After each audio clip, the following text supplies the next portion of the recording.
Hello friends, आज हम बात कर रहे हैं 12th साइंस चैप्टर नंबर 7 के बारे में।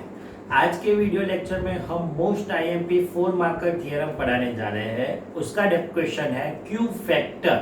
तो 4 मार्कर थ्योरम है, आपको पहले ही 3-4 सेंटेंस ही लिखना है, उसके बाद सारे मैथमेटिकल स्टेप है तो आपको इसी फॉर्म में लिख सकते हैं। तो स्टार्ट करते हैं। क्यू फैक्टर है क्या?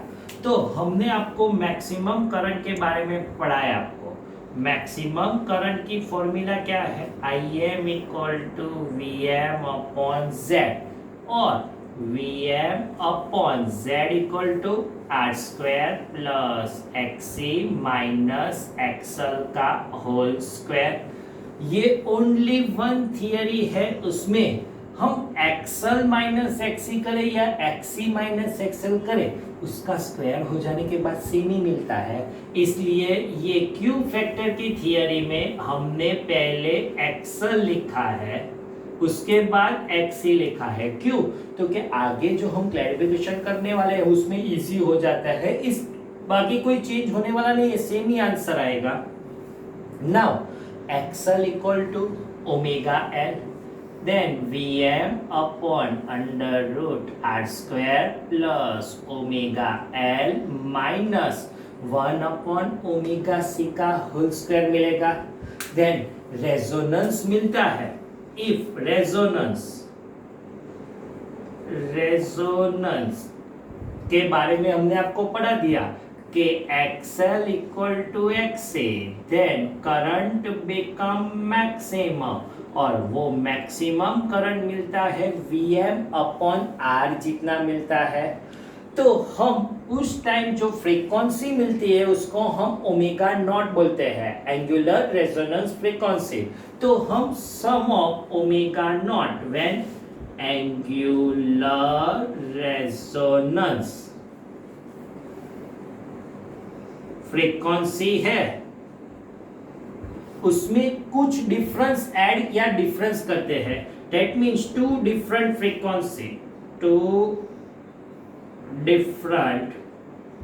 फ्रीक्वेंसी हम लेते हैं, ओमेगा 1 एंड ओमेगा 2 के रेजोनेंस फ्रीक्वेंसी से सम ऑफ फ्रीक्वेंसी ऐड करते हैं। देन सेकंड वाली उतना ही डिफरेंस लेते हैं, देन उसका जो डिफरेंस मिलेगा, difference mean omega 1 minus omega 2, हमने पिछले वीडियो लेक्चर में पढ़ा है वही वाला। तो ये वाला डिफरेंस ले लीजिए, omega not plus delta omega minus omega not plus delta omega, then 2 delta omega. It's called half power band with बोल सकते हैं। नाउ ये हाफ पावर बैंडविड्थ क्या है? तो हमने आपको जो एफएम बैंड आप लोगों ने सुन रहे होंगे, जो रेडियो में एफएम बैंड पढ़ते हैं, एएम बैंड सुनते हैं, उसमें वो जो फ्रीक्वेंसी आती है उसकी बैंड्स आती है, बैंड की विड्थ थिकनेस, वो जो थिकनेस है उसको हम 2 डेल्टा ओमेगा बोलते हैं। लेकिन अपने को तो क्यू फैक्टर चाहिए। देन फॉर ओमेगा 1 फ्रीक्वेंसी के बारे में हमने आपको पढ़ा है कि पावर हाफ होता है, करंट बिकम 1/√2 टाइम्स मिल जाता है कि when Im become Im max upon √2, then power become half हो जाएगा, और ये जो हाफ होगा उसको ही हम हाफ पावर बैंडविड्थ बोलते हैं। देन फॉर ओमेगा 1 फ्रीक्वेंसी के बारे में बात करेंगे, then Vm equal to Vm upon Z, Im max Vm upon √2 R मिलेगा। Now Vm cancel, then Z equal to √2 R। Now for omega 1 frequency के बारे में बात करेंगे, then omega 1 એટલે z equal to root of r square plus omega 1 l minus 1 upon omega c whole square equal to √2 r मिलेगा। now root cancel, then both sides square करना पड़ेगा, r square plus omega 1 l minus 1 upon omega c whole square equal to 2r square मिलेगा। Now plus r square on this side minus omega 1L minus 1 upon omega C square equal to 2R² minus R², it's called R²। Then root निकालेंगे, omega 1 minus 1 upon omega C become R, जितना resistance मिलने वाला है। Now अब omega 1 की value लिखते हैं। Omega 1 की वैल्यू क्या है? Omega not plus delta omega L minus omega 1 की value omega not plus delta omega into C equal to R मिलेगा। नाउ यहां से ओमेगा नॉट से मल्टीप्लाई करते हैं और ओमेगा नॉट से डिवाइड करते हैं, कुछ चेंज होने वाला नहीं है। सेम अपॉन में ओमेगा नॉट से मल्टीप्लाई करते हैं, ओमेगा नॉट से डिवाइड करते हैं, उसमें भी कुछ चेंज होने वाला नहीं है। ये डिवाइड सेपरेट दे दीजिए। Then L outside, omega not L separate, omega not upon omega not 1 plus delta omega upon omega not आएगा। नाउ सेम यहाँ पे भी आउटसाइड में ओमेगा नॉट C, ये सेपरेट दे दिया। Then 1 plus delta omega upon omega not रह जाएगा। But omega not equal to 1 upon root LC, therefore omega square equal to 1 upon LC, C equal to 1 upon omega naught square L आएगा। ये जो C की value यहाँ पे लिखनी है। देन क्या मिलेगा आंसर आपको? ये काउंस में हमने लिख दी। Therefore omega not L 1 plus delta omega upon omega naught minus 1 upon omega not, C के बदले 1 upon omega naught square L 1 plus delta omega upon omega naught into R। Omega naught cancel, omega not L multiply में चला गया। Therefore omega not L equal to 1 plus delta omega upon omega naught minus omega not L 1 plus delta omega upon omega not, इसको हम 1 power बोल सकते हैं। Omega not L common, omega not L common, then 1 plus delta omega upon omega not, ये power upper side में चला गया। Then we can write 1 plus delta omega upon omega not raise to -1 power. अब maths की एक formula use करनी है, binomial theorem.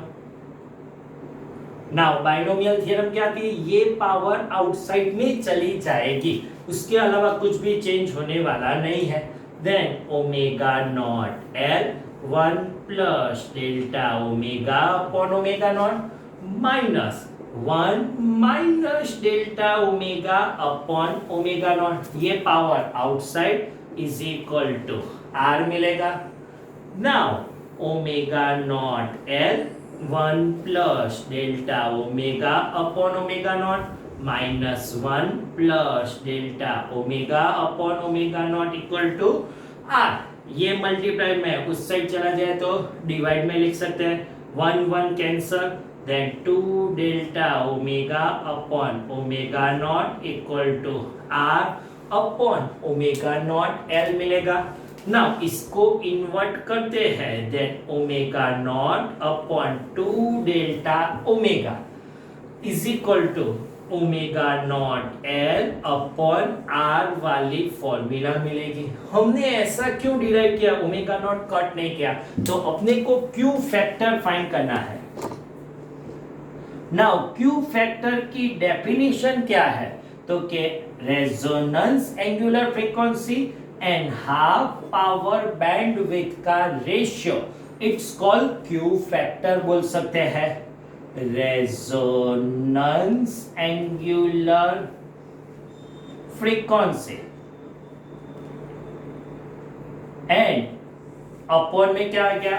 Half power bandwidth, उसका जो रेशियो आता है उसको हम क्या बोलते हैं? क्यू फैक्टर बोलते हैं। और omega not upon delta omega हम लोगों ने डिराइव किया है, omega naught L upon R मिलेगा, then omega naught L upon R. ये क्यू फैक्टर की फॉर्मूला आपको मिल गई। लेकिन अपने को इससे आगे बढ़ना है, जो टेक्स्ट बुक यहाँ तक ही है, अगर एग्जाम में 4 मार्कर में आती है आपको यहाँ तक ही लिखना है, लेकिन अपने न्यूमेरिकल्स के लिए ये नीचे वाली फॉर्मूला यूज करनी है। उसके लिए omega not equal to we can write 1 upon root L C, then Q factor 1 upon root L C into L upon R आएगा, 1 एल कट, देन क्या मिलेगा 1 upon R root L upon C. हम numericals में directly ये वाली formula use करेंगे, R 1 upon R root L upon C. तो उससे मोस्ट आईएमपी एमसीक्यू बनता है, Q factor is depend on 3 property. First, resistance पे डिपेंडेबल है, सेकंड इंडक्टर पे डिपेंडेबल है, और थर्ड कैपेसिटर पे डिपेंडेबल है। तो उससे क्या होगा, जितना रेजिस्टेंस कम क्यू फैक्टर उतना ही लार्ज मिलता है, जितना कैपेसिटेंस कम क्यू फैक्टर लार्ज मिलता है, एंड इंडक्टर जितना ज्यादा क्यू फैक्टर उतना ही ज्यादा मिलता है। दूसरे सेंटेंस में बोलते हैं तो हाफ पावर बैंडविड्थ जितनी कम इतनी क्यू फैक्टर एफिशिएंसी ज्यादा मिलती है, एंड हाफ पावर बैंडविड्थ जितनी लार्ज उतना ही क्यू फैक्टर कम मिलता है। तो ये क्यू फैक्टर का डिपेंड्स आ गया। और आज के वीडियो लेक्चर में 4 मार्क और most important theorem complete. Thank you very much.